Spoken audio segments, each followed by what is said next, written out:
This is the best Cuban sandwich you'll ever eat. It's made from scratch. I love it. I made it with roasted pork, ham, Swiss, mustard, pickles, and it was so good. Let's make it.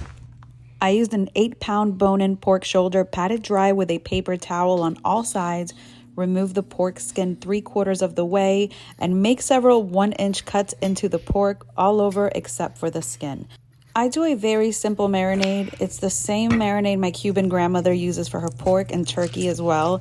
It's made with an orange, some limes. There's no such thing as too much garlic in a Cuban recipe, FYI.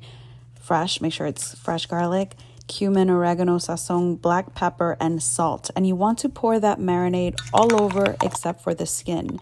You want the garlic chunks to get inside those slits we made earlier, and you can marinate it for up to 3 days in the fridge. Season it lightly with salt and pepper, then cover it with the skin. Pat dry the skin one final time and season the skin with salt and pepper. Cover it and cook for 4 hours at 350 degrees. Once the 4 hours are up, uncover and cook uncovered for 1 hour. Then finally, increase the temperature to 450 degrees and cook for 20 minutes.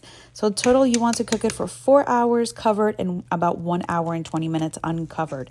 The skin should be super crispy. The meat should be super moist and falling apart. Shred the meat and place it in the juices.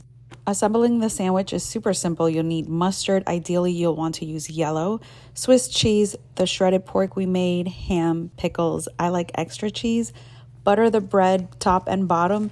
You can make it in a panini press or in a skillet on the stovetop. If making it on the stovetop, use something heavy to press it down. If you like it a lot more smashed, definitely use a panini press. I cooked it for about 4 minutes on each side over low heat, and that was it. Best sandwich ever.